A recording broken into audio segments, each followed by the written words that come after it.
Assalamualaikum warahmatullahi wabarakatuh. Di video kali ini saya akan menjelaskan tentang statistika bagian pertama.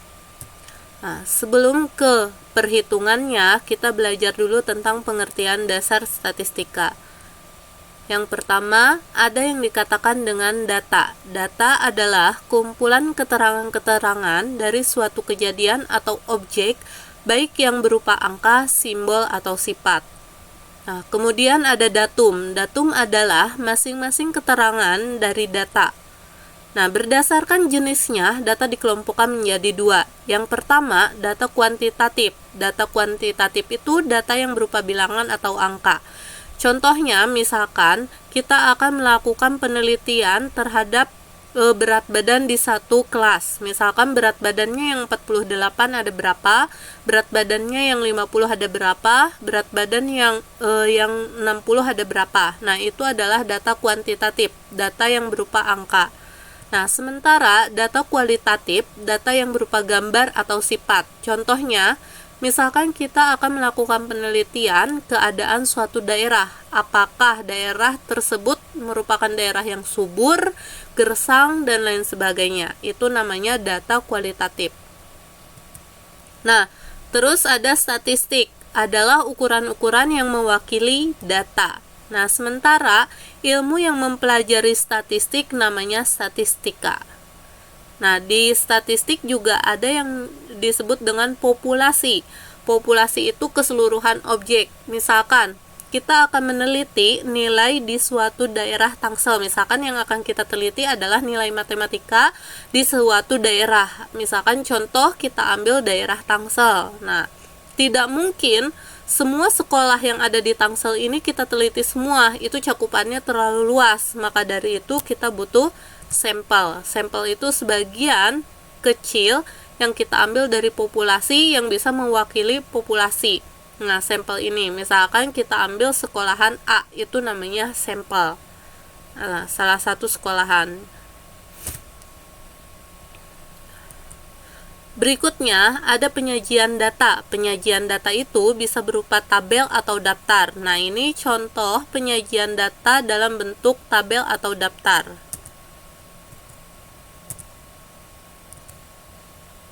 Nah, kemudian bisa juga dalam bentuk diagram atau grafik. Yang pertama, diagram itu ada yang dikatakan dengan diagram batang. Nah, misalkan kita punya datanya seperti ini. Misalkan kelas 1 jumlahnya 30, kelas 2 jumlahnya 35, dan seterusnya. Kita gambarkan dalam diagram batang. Ini adalah diagram batang, di mana sumbu X itu adalah kelasnya dan sumbu Y itu adalah frekuensinya. Jadi cara bacanya kelas 1 30, kelas 2 35, kelas 3 30, dan seterusnya. Ini namanya diagram batang.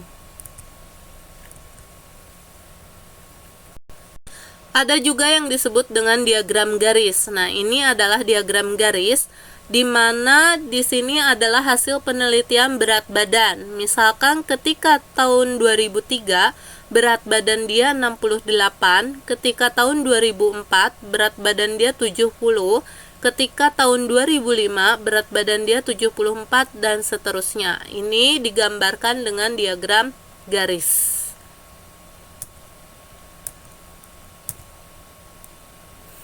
Nah, ada juga diagram lingkaran. Diagram lingkaran itu bisa dua macam ya, bisa dalam bentuk derajat, bisa dalam bentuk persen. Nah, jika dalam bentuk persen, pertama, misalkan ada datanya seperti ini, membaca ada 15 anak, melukis ada 10, olahraga 20, menari ada 5. Langkah pertama, jumlahkan dulu totalnya itu ada berapa. Di sini 15 tambah 10 tambah 20 tambah 5 itu totalnya adalah 50. Maka misalkan kita akan mencari persentase dari membaca, yaitu 15 dibagi keseluruhannya, yaitu 50, dikali 100%. Maka dapatlah 30%. Itu jika kita akan menggambar diagram lingkaran dalam bentuk persen. Jika kita akan menggambar dalam bentuk derajat, berarti dikali 360, karena satu putaran lingkaran ini adalah 360 derajat. Kalau persen udah jelas ya, 100%. Ini cara menggambar diagram lingkaran.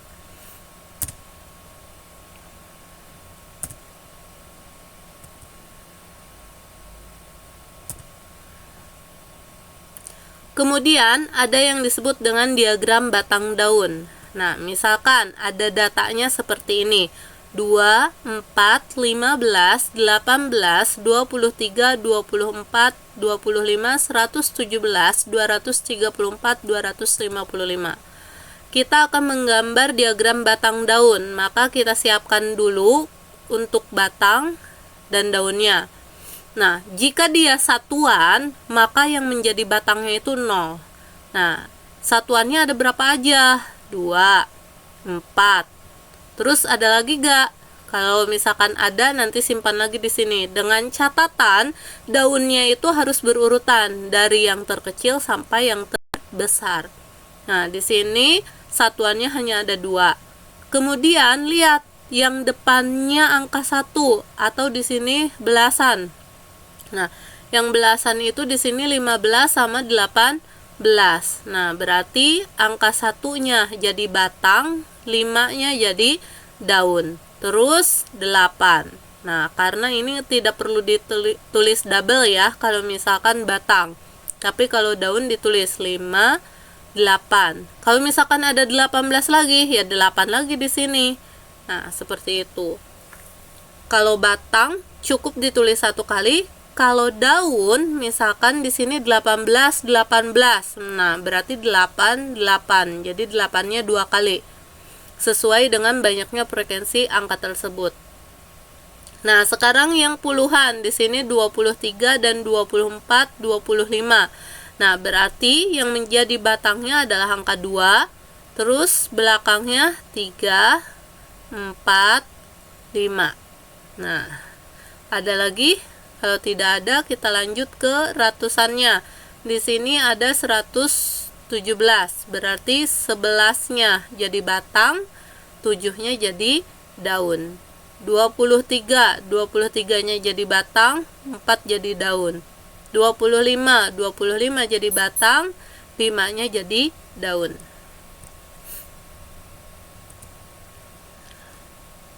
Nah, ada juga diagram kotak garis. Untuk diagram kotak garis terbagi menjadi 2. Yang pertama, untuk jumlah data yang jumlahnya ganjil. Nah, misalkan data yang jumlahnya ganjil itu seperti ini. Nah, contoh yang pertama, misalkan 9, 11, 13, 15, 17, 19, 21. Nah, kita akan menggambar diagram kotak garis. Kotak garis itu rumusnya seperti ini ya, di mana nilai minimum, nilai maksimum, kuartil 1 atau kuartil bawah, kuartil 2 atau kuartil tengah, kuartil 3 atau kuartil atas.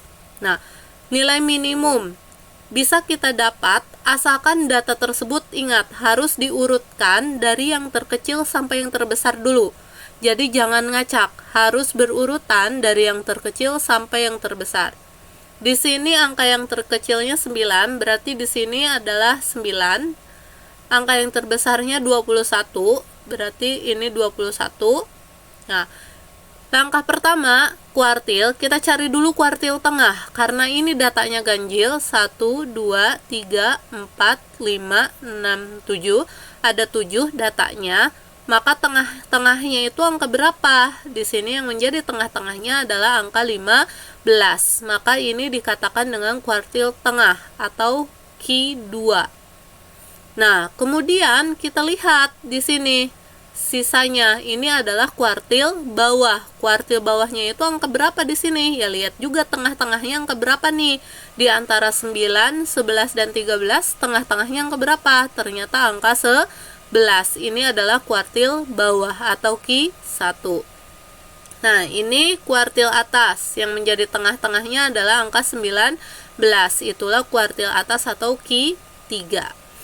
Itu untuk yang datanya ganjil. Bagaimana dengan yang jumlahnya genap? 1, 2, 3, 4, 5, 6, 7, 8. Datanya di sini ada 8. Langkah pertama, bagi 2 dulu data tersebut sama banyak. Kanan kiri harus sama banyak. Nah, ini udah dibagi 2.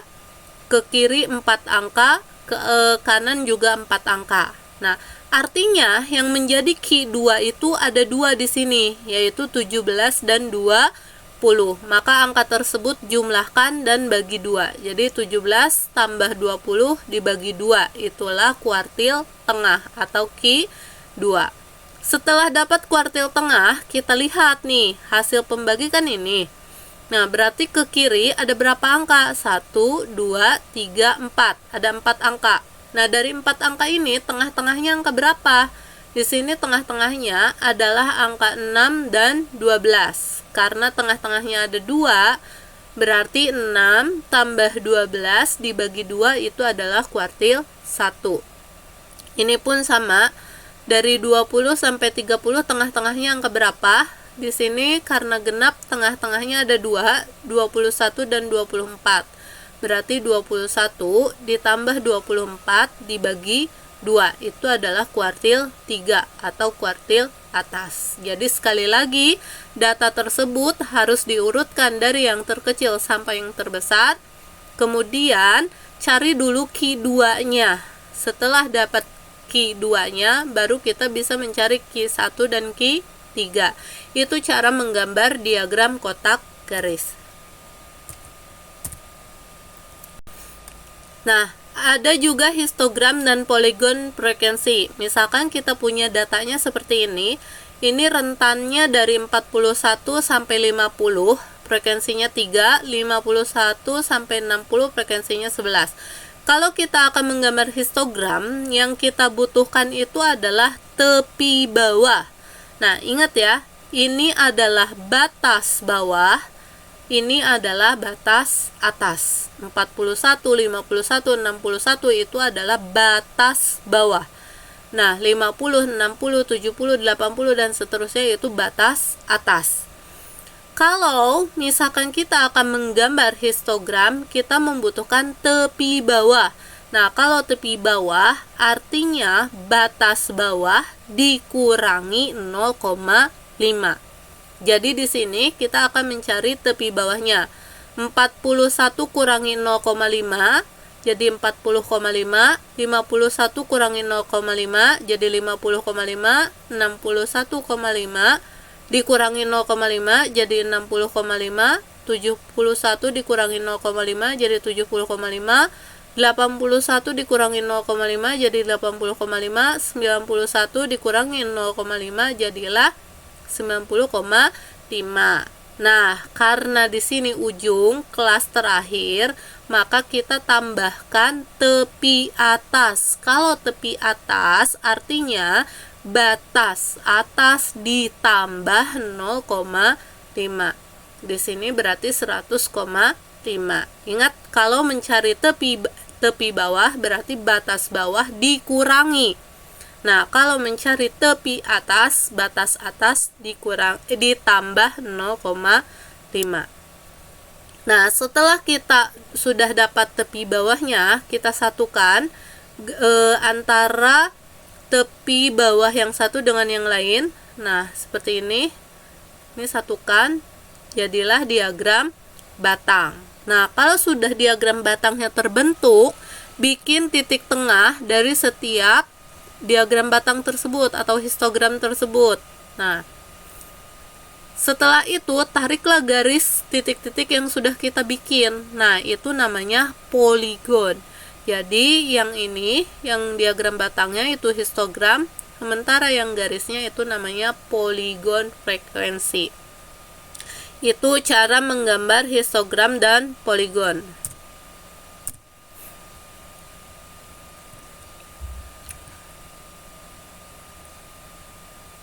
Nah, terus ada juga ogip. Ogip itu terbagi dua, ada ogip positif dan ogip negatif. Nah, misalkan di sini kita akan membuat ogip positif. Nah, ini adalah data awalnya, ada rentangnya, ada frekuensinya. Rentangnya dari 71 sampai 75. Langkah pertama, kita cari tepi atas. Ingat, tepi atas itu artinya batas atas ditambah 0,5. Di sini 75 tambah 0,5 80 tambah 0,5, 85 tambah 0,5, 90 tambah 0,5, 95 tambah 0,5, 100 tambah 0,5. Nah, kalau tepi atasnya sudah dapat, untuk OG positif itu ambil frekuensinya. Nah, ini frekuensinya kita pindahkan dulu ke sini. Nah, kita akan mencari frekuensi kumulatif kurang dari. Berarti frekuensi yang pertama kita pindah 2. Nah, kemudian 2 ditambah 4, 6. 6 tambah 12, 18. 18 tambah 13, 31. 31 tambah 6, 37. 37 tambah 3, 40. Itu cara mencari frekuensi kumulatif kurang dari. Nah, sekali lagi, untuk OG positif, kita butuh tepi atas dan kita juga membutuhkan frekuensi kumulatif kurang dari. Nah, setelah semuanya lengkap datanya, baru kita bisa gambar. Nah, ini kita lihat 75,5, 80,5, 85,5 dan seterusnya sampai 100,5.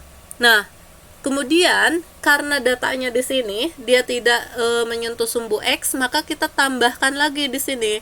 Kita lihat kalau OG positif itu yang digunakan tepi atas, berarti kita tambahkan tepi bawah, yaitu 71 dikurangi 0,5, jadilah 70,5 agar garisnya sampai ke sumbu X.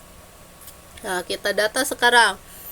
75 frekuensinya 2, 80,5 frekuensinya 6, 85,5 frekuensinya 18, 90,5 frekuensinya 31 dan seterusnya. Berarti kita ikutin ya, 75,5 frekuensinya 2, 80,5 6 dan seterusnya sesuai dengan data. Barulah kita tarik garis. Jadilah OG positif. Itu cara menggambar OG positif. Kemudian ada yang disebut dengan OGIF negatif. Nah, ini misalkan ada datanya seperti ini data awalnya. Kita akan menggambar OGIF-nya. Yang dibutuhkan adalah tepi bawah. Kalau di OGIF positif kita butuh tepi atas, kalau di OGIF negatif kita butuh tepi bawah. Ingat, tepi bawah itu berarti batas bawah dikurangi 0,5. Nah, dapatlah seperti ini tepi bawahnya. Frekuensi kumulatif lebih dari. Kalau tadi yang positif kurang dari, kalau untuk negatif lebih dari. Kita ambil dulu nih. Kalau frekuensi kumulatif, bedanya itu yang lebih dari itu adalah kita ambil dari jumlahnya dulu. Jadi jumlah frekuensinya di sini 40. Nah, barulah 40 kurangi 3, 37. 37 kurangi 8, 29. 29 kurangi 6, 23. 23 dikurangi 12, 11. 11 dikurangi 9, 2. Nah, jadi berakhir di 2. Jadi awalannya itu adalah jumlah frekuensinya. Nah, kalau tadi di OG positif awalannya itu adalah frekuensi pertamanya. Nah, setelah datanya lengkap, tepi bawah dan frekuensi lebih darinya sudah lengkap, maka kita gambar OGIF negatif. Nah, di sini adalah tepi bawah. Nah, agar sama ini juga, agar mencapai sumbu X berarti kita butuh tepi atas. Tepi atasnya adalah 76 tambah 0,5. Nah, kemudian kita gambar datanya sesuai dengan ini. 34,5 ke 40, 41,5 ke 37, 48,5 ke 29 dan seterusnya. Barulah kita tarik garis. Jadilah OGIF negatif. Itu cara menggambar OGIF negatif. Terima kasih banyak. Sekian dulu video kali ini. Assalamualaikum warahmatullahi wabarakatuh.